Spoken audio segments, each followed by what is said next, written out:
Kamusta mga katekno? Halos isang linggo rin ako nawala, diba? Namiss ko kayo. At salamat pala sa 20k subscriber. Sana dumami pa tayo. So yung i-unbox ko sa inyo ngayon, ito yung laging ni-request sa akin. Actually, nagamit ko na ito ng isang linggo. Sa totoo lang, nung dumating sa akin to, sobrang tuwan-tuwa ako dahil napakaganda ng build quality niya. Mamaya sabihin ko sa inyo kung gaano siya kalamig. Hindi ko in-expect yung lamig nito. Sobrang talo yung lamig ng relasyon nyo. Basta malamig talaga siya.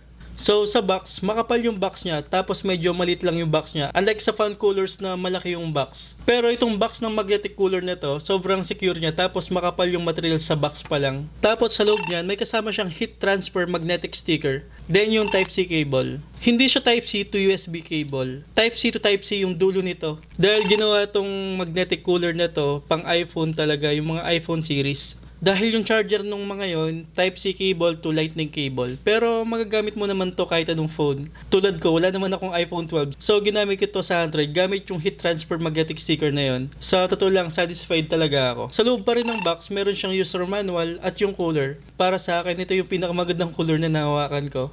Dahil solid yung build quality nito, tapos matibay talaga siya. Sa gitna niyan, makikita mo yung BLACKSHARK logo na may pagka-sunrise effect. At may mababasa ka rin dyan na BLACKSHARK at mag cooling. Meaning no, nung mag cooling na yon, magnetic cooling, obvious naman siguro. Then sa side makita mo yung Type-C port para sa power. At wala tayong power button dito, plug and play lang siya. At sadly, wala din tayong RGB lighting dito. May ilaw dyan na kulay green sa tabi ng Type-C port para indication na nakapowered tong cooler na to. Tapos wala rin tayong Bluetooth para sa connection. Plug and play lang talaga siya. Straightforward lang tong cooler na to. Then sa paligid niyan, 360 yung butas para ma-reduce yung heat na nanggagaling sa cooler. At para mapabilis niya mapalamig yung cooling plate sa loob. Which is satisfied talaga ako sa lamig nito dahil din sa mga butas na yun. At lalong nakatulong dito yung ikot ng fan niya. 7,200 RPM. Sobrang bilis niyan. Tapos maganda dito, sobrang tahimik lang. Silent lang siya. Tapos yung bigat nito, nasa 73 grams lang siya. Hindi ganun kabigat, hindi rin ganun kagaan. Sakto lang, hindi malalaglag yung cooler dahil sobrang makapit yung magnet nito. Dahil yung magnet na ginamit dito is 12 NdFeb o neodymium iron boron magnets. Kung nakakita kayo ng magnet ng mga hard drive, yung ganito, alam nyo na makapit talaga yan. Ganyan yung materials na ginamit dito. Sa likod naman yung thermal silica pad or cooling pad. Sa palibot ng cooling pad na yan, nandyan yung magnet ng cooler. So plug and play nga siya at makikita mo yung green light indicator.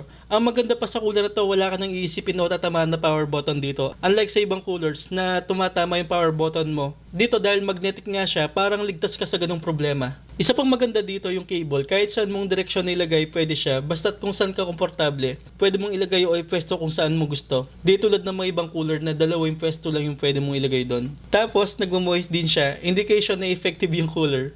Medyo wet nga siya, pero huwag kayong mag-alala dahil hindi nakakasira ng phone to. Hindi siya papasok ng tubig or mag-moist yung loob ng phone nyo. Basta huwag kayong matakot. Hindi ginawa to para sarayin yung phone nyo. Huwag kabado, huwag masyadong magkape. Ang tanong dyan, gaano ba siya kalamig?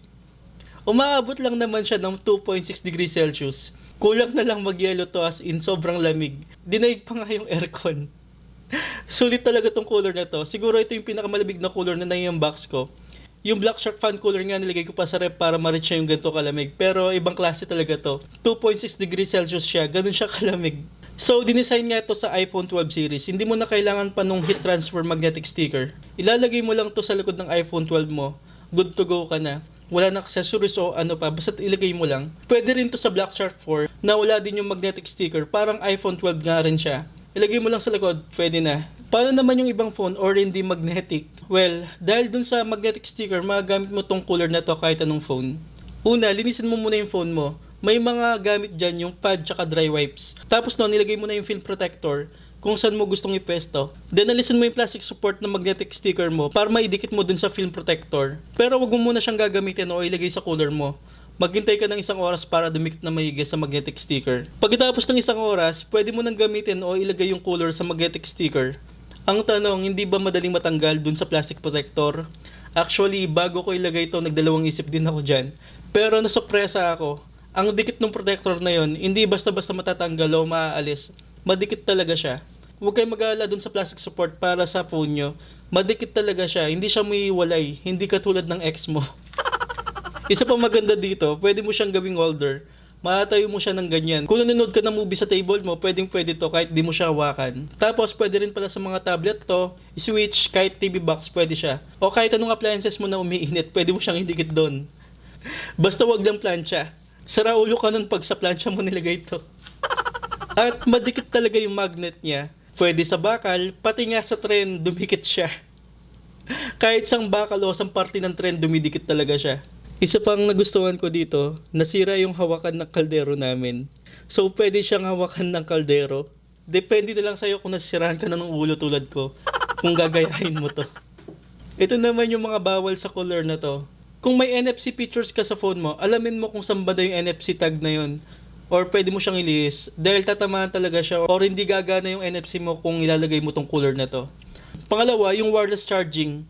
Kung gumagamit kayo ng wireless charger, hindi pwede sa inyo to. Pangatlo naman, kung yung phone mo hindi pantay, hindi pwede sa ito. Tapos yung matte finish na back, hindi daw siya pwede dahil madaling matanggal yung magnetic sticker niya. So ayun, yan yung mga hindi pwede gamit tong cooler na to. Nire-recommend ko tong phone cooler na to, as in 200% ko siyang nire-recommend. Kahit anong phone pwede siya. At ito yung pinakamalabig na cooler na nai-unbox ko. Sobrang satisfied ako. Ang cons ko lang dito siguro yung RGB lights, wala siyang ganun o Bluetooth connection.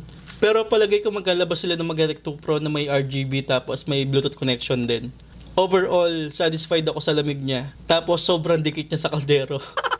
Huwag kayong mag-alangan na bilhin to. Kung may tanong kayo, mag-comment lang kayo below. Pa-like at share na rin tong video na to. Sana nakatulong ako sa inyo. Road to 30k subscriber na tayo mga idol. Thank you for watching. Sana nag-enjoy kayo. Once again, this is Paul Tech TV. Try to catch me howling at the moon.